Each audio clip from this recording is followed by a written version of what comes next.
It wasn't the ugliest building I'd ever delivered to, but it was definitely the creepiest. It was a large block of flats in the middle of the city, borderline brutalist and a headache against the grey sky. But someone in there wanted a pizza, and I was the lucky guy who got to take it to them. The building had 12 floors, and my destination was on the 7th. It was so old and grubby that I expected that I'd have to take the stairs, but to my astonishment there was a working elevator. It smelled like a toilet, but hey, pros and cons. The lift shuddered and clanked as it climbed up, and I spent the time reading the graffiti that had been scrawled on the walls.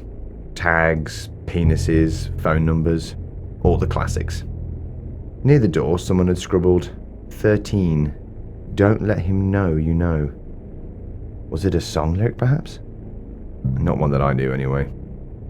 With a ping and a shudder, the lift came to a halt, opening onto a grimy hallway. I walked quickly to the door I was looking for. I knocked and was almost immediately faced with a wide-eyed man who looked almost relieved to see me.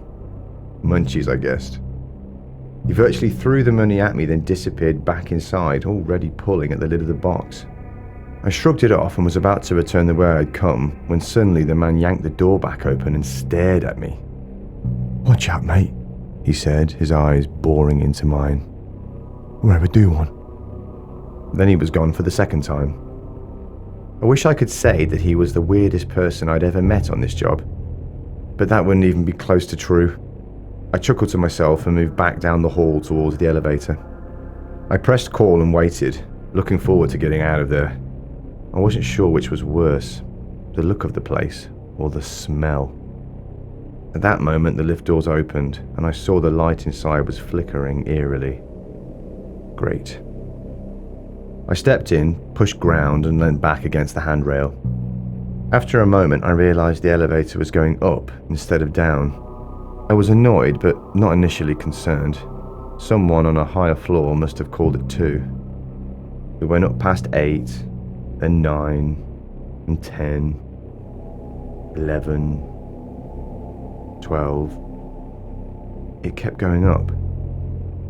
I blinked and looked down at the button pad. 12 floors. I swallowed and tried to calm myself. The display was probably malfunctioning. After all, what else could it be?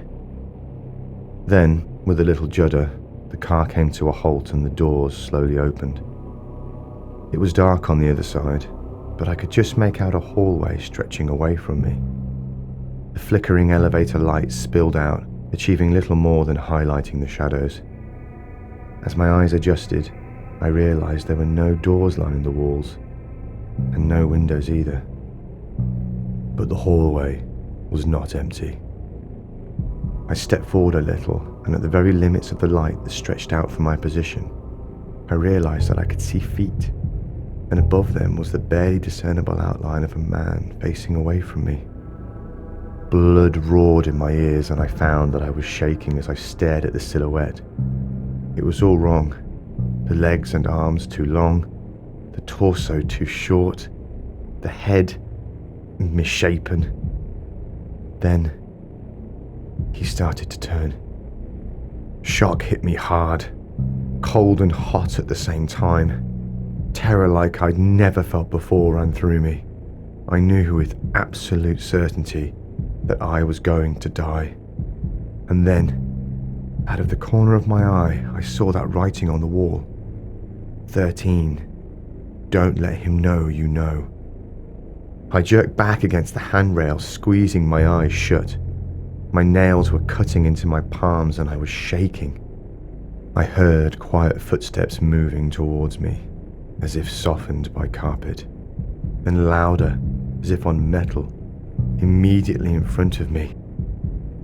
I wanted to cry. I wanted to scream, but I kept silent, tried to control my breathing, even as I realized I could hear someone else's. And then, after what seemed like an eternity, I heard the lift doors shut. It started to move downwards. I stayed where I was, my eyes clamped closed, still not daring to look at what might be in front of me. Another little ping indicated that I had stopped on another floor, and the doors parted.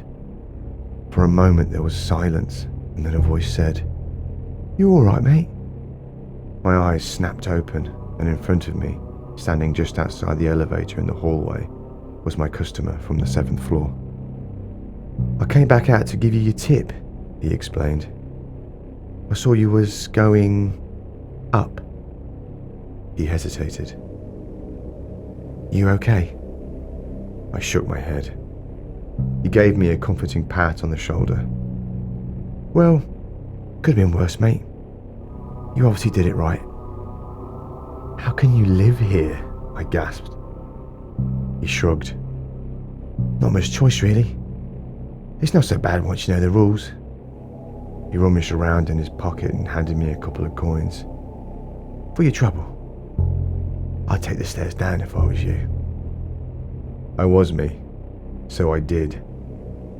And since I did have a choice, I never went back to that building again.